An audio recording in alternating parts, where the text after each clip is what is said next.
This interview is going to be unlike anything you've heard before on Tatooine Sons. I am joined by Dominic Pace. Now, you've probably heard about him and his story of getting the chance to play a bounty hunter in chapters 1 and 3 of The Mandalorian. He's been on the show a couple of times before. But this interview isn't about Star Wars. It's about something much more important. This is Tatooine Sons. It's true. All of it. What is the name of the porg on the Millennium Falcon? Force is strong in my family. What do you think his name is? It's a big moment. I am a Jedi, like my father before me. Maybe Turbis? Do or do not. There is no try. Turbis? Pablo, if you're listening to this live stream, that porg's name is now Turbis. It's a good Star Wars name. We're not done yet. These guys recorded an awesome podcast called Tatooine Sons. Everybody listen to it. Welcome to Tatooine Sons, the only fan podcast to name an official Star Wars creature and to be endorsed by the writer and the director of The Last Jedi, Rian Johnson. We believe that pop culture is the mythology of this generation, that there is a story, it is written on our souls, and that these myths speak to that story. And that is why I'm honored to be joined this week by Dominic Pace. Dominic began studying with members of the Actors Studio, Mimi Turque and Susan Batson, in 1995. He then moved on to William Esper's 2-year program where he studied under Terry Knickerbocker. He's been awarded Best Actor at the 2004 Palm Beach International Film Festival for his performance in the independent feature Little Kings. He was a member of the Met Theater Company and the Tim Robbins Company and the Actors Gang in Los Angeles. During the pandemic of 2020 and 2021, Dominic toured the country in an effort to support small business comic shops through autographs of his Gekko character from The Mandalorian.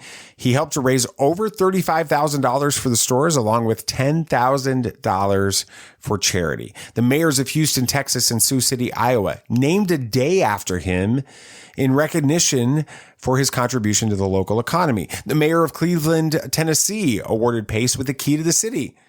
And now Dominic has a very important message that he feels compelled that he has to share with the world that's so much bigger than Star Wars.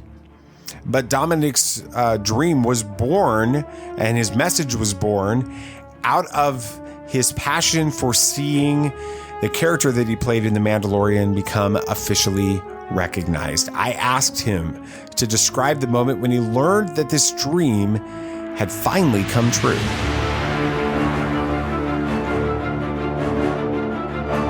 Well, I'm sure as many people know, this has been quite a long journey from what was absolutely nothing to start with.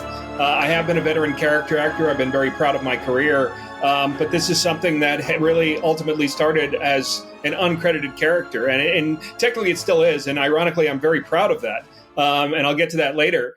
But again, we're looking at 2.5 years of an ambitious journey through the pandemic.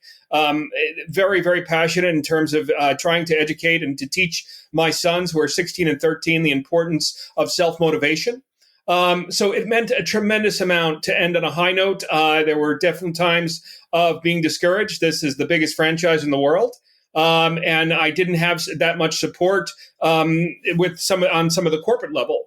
So you can imagine, really almost be feeling extremely defeated. For those that don't know, again, in August of 2021, I got to a point of fatigue and dizziness to where I had to finish the trip. And I could not complete the tour. I had 10 more stops. People were very disappointed, and owners were kind of counting on me. I got a few angry emails, and I was really ready to throw in the towel. But you can imagine the joy, and really still not believing it until finally I got that second official email that Gekko will be immortalized in a beautiful license piece, and how symbolic it is for two reasons. One, I like the fact that this Geeky Tiki, is what the company is, Beeline Creative, sort of has the display of this mural display of the A-list cast, including Gekko, and sort of this hieroglyphics, because I would love it to be a story, and I can get to that later, in regards to a lot of the meaning behind it, as opposed to just a Star Wars bounty hunter creature number 5028, which again is going to be oversaturated as the years progress. So that meant a lot to me, but also, as much as we wanted a Funko Pop and a Black Series, how beautiful it is to have a symbol of celebration, a symbol of togetherness.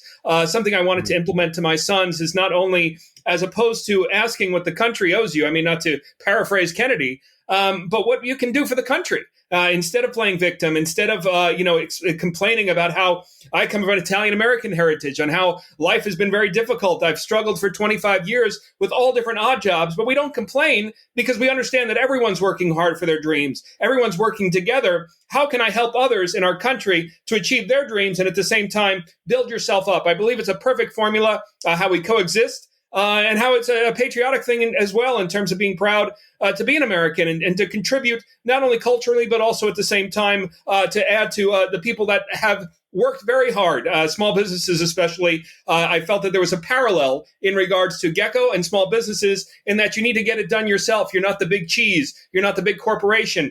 So I thought it was beautiful to be hand in hand with a lot of these small businesses. That's awesome. Now, just a few weeks before all this happened, we actually saw each other at Gods and Monsters there in Orlando. It was one of your appearances on your comic book tour.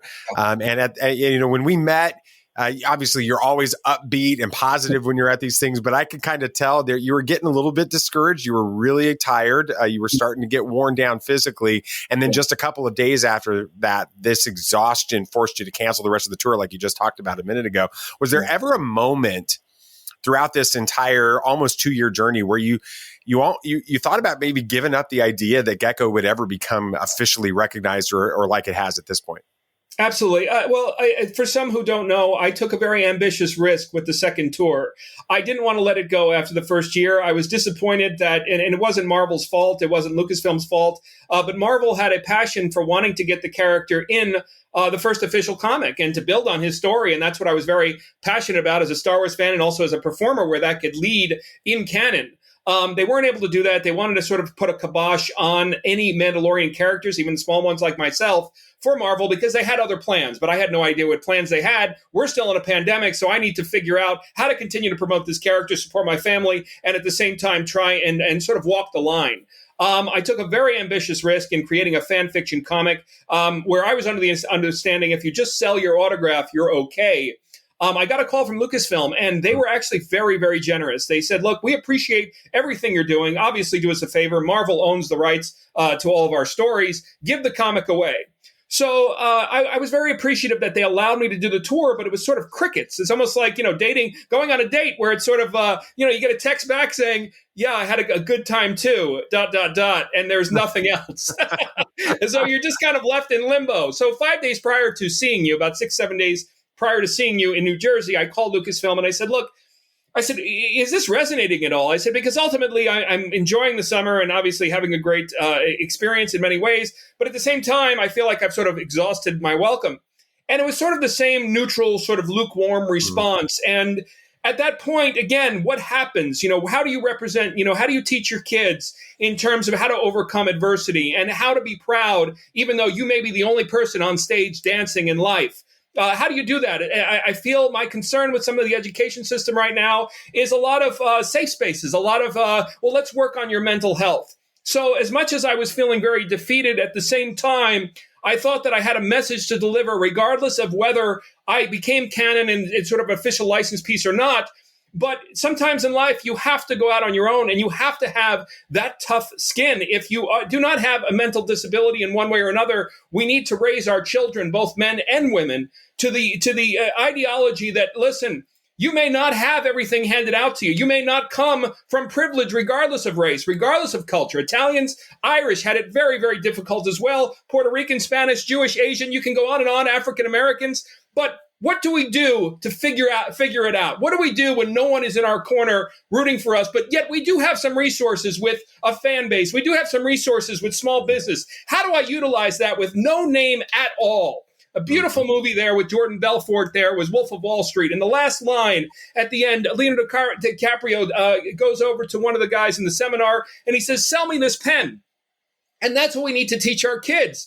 That pen may be just a simple Bic, but you're going to have one of two people in this world and one of two people in this country. They say, I'm going to tell you about this pen. This pen is absolutely amazing. And let me tell you why you need this pen and why it's one of the most unique pens on earth. Or you have people say, hey, you know what? I just had 5 seconds screen time. I was just an extra. And, hey, it was really cool because I'm a Star Wars fan. But you know what? I got to try and talk to my agent. I don't know what my agent's doing right now. I think my agent maybe needs to work a little harder for me. So you understand. And that really ultimately is what the message was. I got to Tampa and it was such a beautiful, warm welcome. Orlando, unfortunately, we're on a weekday and it's a bigger city in many ways. Tampa was such a beautiful, warm welcome. And I literally could not go on one more hour. And it was so frustrating because, I needed this income as well as helping the stores. But it just, it got to a point where I just had to fold. So it really was discouraging, but at the same time, what a beautiful ending to this journey. Yeah, absolutely. Now, you worked tirelessly for almost 2 years to make your dream about Gekko come true, but you didn't do it alone. One of the most inspiring moments in this story kind of happens when you decide you can't continue to continue the tour. A Star Wars fan drops everything to drive you home when you're physically unable to do it yourself. What did you learn about the Star Wars community during this journey? It was very much like life, very much like high school, in that you have a group of people that are rooting for you, and then you have people who, are going to see you at face value, say, hey, who is this guy? I don't know. He's maybe nobody. Wait, he's breaking some of the rules. I don't know if we really want to root for him and stuff. You're going to have that divide to where you have people who say, you know what? This guy's out there. I know that Gekko is nobody, but he's actually trying. He's working hard. And at the same time, he's trying to find out a way to help others throughout our community, even though he's not Pedro Pascal. He's not Gina Carano in terms of the fame sense, or Carl Weathers, or, Brendan Wayne. He's actually self-motivating without any agent. It was absolutely beautiful. This man, we got extremely close. I couldn't afford a hotel room. So, we had to suck it up like guys. But he was just such a genuine man, very similar to the bounty hunter story. I always tell people I paid him handsomely, and I took that hit. But what a genuine example. He came from the Mandalorian Mercs. Mandalorian Mercs is one of 3 major Star Wars organizations that do so much for children's hospitals, senior living. And so many of them, I want to say 90% of that community had my back throughout all of the United States, and even extending out to South America and Europe and even Israel, believe it or not, people rooting for me all over the world. I'd like to believe, again, people saw a lot of themselves in me. And again, more importantly, I hope, again, that this translates to my sons, that they say, hey, we humble ourselves, we have humility. But at the same time, we keep treading through even when we don't have the opportunity. The one thing that I cannot accept right now in society is too much finger pointing. And it's getting to a point to where we are segregating our children by race, by gender, and by religion. And this is coming from a lot of the education system. I am extremely concerned with this narrative to our kids. I can't tell you how proud I am to have grown up with the teachings of Martin Luther King, but this one sentence that rules them all, and that is the content of one's character. And I'm so tired of, hey, I'm going to lift myself up. But in order to lift myself up, Dave, I'm going to tell you, you know what? You didn't have it as easy as I did. I would never put on anyone telling them how difficult their journey has been through life. And unfortunately, this is happening more and more, splitting by gender, splitting by race, to where people of all races are outraged, saying this has to stop. So I hope that in a sort of a small scale, because again, we're not a big celebrity, we're not on Fox News, we're not on CNN, but I hope that this resonates in terms of an example. And I think Italians in many ways can sort of be the Switzerland of America, in that we were never the majority. We were never, our last names were not Rockefeller, our last names were not Vanderbilt, but this extends out to so many different cultures that I grew up with in New York. I had the privilege of growing up with brother to brother, brother to sister. of the ideology that you will be judged based on meritocracy and nothing else. I do not want Star Wars to include me because they have a shortage of Italian Americans, and I'll tell you they do. But I don't ever want to be hired in a corporation because they need Italian Americans. I want to be hired because I come to you, and I don't care who you are, I don't care what race you are, I don't care what religion you are, but I come to you and I say, look, I'm humble, I'm willing to listen, I'm willing to work hard. End of story, that's all that matters. But now making it this whole racial issue of sort of emasculating, some and building up others, it is the most disgusting and disappointing narrative that we could ever bring our children into. And I can't tell you how vocal I'm starting to be with our school system out here. And I hope that Gekko, uncredited, will be a long-standing example for a lot more messages than, again, just 5 seconds of screen time in season 1 of The Mandalorian.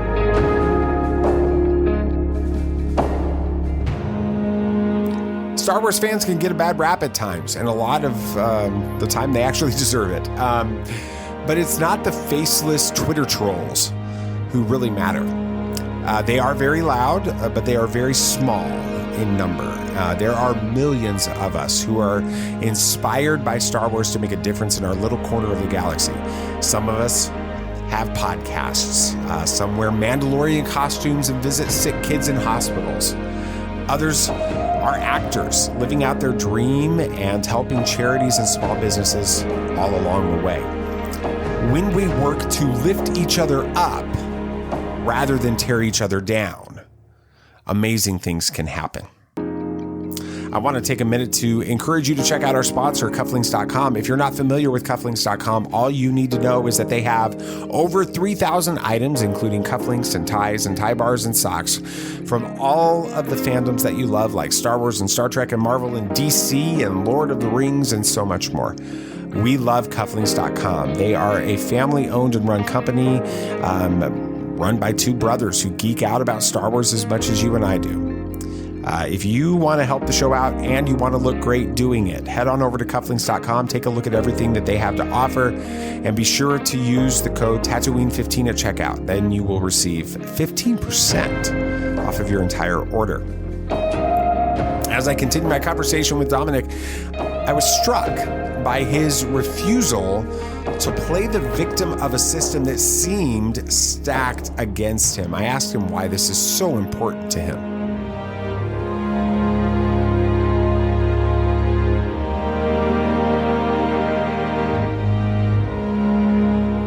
For 25 years, I have had no shame in waiting tables, bussing tables, driving Uber, working for moving companies, doing extra work, and then every now and then I would get a guest starring role. And the reason I never had a problem with this is because every human being, for the most part in our country, is trying to succeed. There is no up and down. But if we want to sit here and talk about the victimhood, John Leguizamo just recently said they're coming out with a Super Mario Brothers movie. And if we want to talk about, hey, he had this and I had that.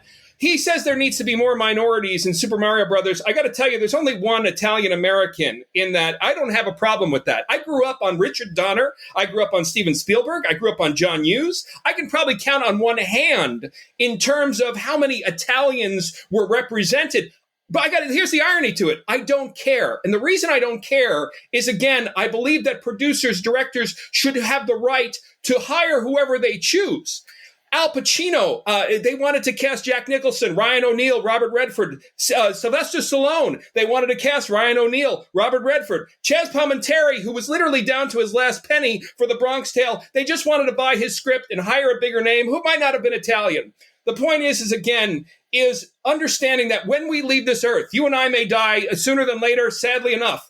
What are we going to leave our children in terms of not only the ideology of togetherness, but also the survival instincts? And unfortunately, again, to hear this in society as far as you had it easy, I had it hard, I gave my kids the front row seat of all those beautiful museums of civil rights throughout the country: Atlanta, Montgomery, Alabama, Cincinnati, Ohio, at the Harry Beecher-Stowe Museum, the Underground Railroad Museum. Nobody is questioning equality. But as far as when you come to, this person owes it, this person doesn't, when you have a Caucasian male who might have been working hard for 30 years while I was driving home, while the man was driving me home from Atlanta all the way to Hollywood, there were 10 men in a ditch during this 95-degree sweltering heat. So you're going to tell me because of the Rockefellers, Vanderbilts, and because of J.P. Morgans, where maybe their descendants had privilege, that we're just going to overall generalize every Caucasian male in our country as if we have not had our struggle as well. So that's why I'm very passionate about it, is because I have patiently been waiting. I have patiently been paying my dues, and I have no problem with that. But also at the same time, ironically, Hollywood and corporations do not owe me one thing because I am a male, because I am Italian American. What I would love is the meritocracy. I was up for Game of Thrones. Believe it or not, I was up for Drogo. I got into the vice president of HBO. We need to look at ourselves in terms of what we can do in order to improve our circumstances. I go to the gym 20 minutes a day. I can't sit here, start pounding sand saying, oh, HBO won't give me a shot if Jason Momoa is in that gym for 6 hours a day. It's okay to be lazy. It's okay to make excuses, but do not sit there and blame somebody else for maybe your lack of motivation by separating us. And it's the most selfish and disgusting thing they could do, because we really were at a point, I want to say in the 90s and 2000s, of unifying in many ways through the word humanism. So that's why I'm very passionate about it, because it directly affects me. Because basically, what my mother used to have a saying was, am I chopped liver? Am I chopped liver to you if I'm washing dishes, if I'm making $15 an hour?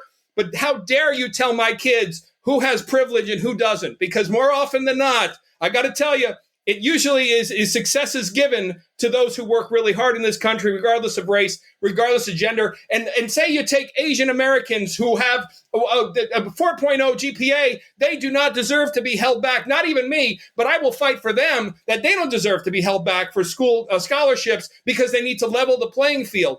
If you come, you don't even need to have an education. If you have a strong will to want to work and to listen, then we have programs to start bringing people in regards to that. But diversity and equity through meritocracy, that's the most important word. What do you want your Star Wars legacy to be? What do you want the fans to think of whenever they hear about Gekko, the bounty hunter, and Dominic Pace? I think it's a perfect movie. I don't think they're in the market right now to virtue signal because everything now has become about race and gender, about an Italian American who worked really hard without the opportunity. I don't think they want to give that narrative, unfortunately. But in a perfect world, I would love a documentary. I think a movie would be amazing. I don't even need to play him.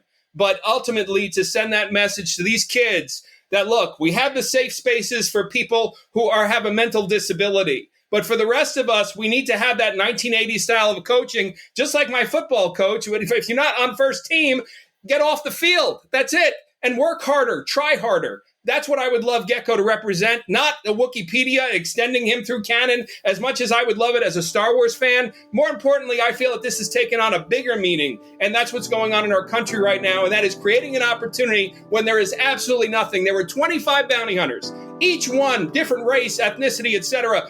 Every single one of them had the opportunity to send free emails. You don't need to be rich. Out to podcasters, to work with little by little to pay if you don't have the money, with illustrators saying, hey, you know what? I see this bounty hunter as someone massive. I think the gauntlets that he had, I'll tell you, these are going to be really special. They're better than Boba's. Things like that. 24 other bounty hunters didn't do, and I hope that story translates to all different corporations where you reward the Gekko in your corporation, where basically he took the opportunity and ran with it, as opposed to needing to reward all 25 bounty hunters who didn't get off their ass and do something with it.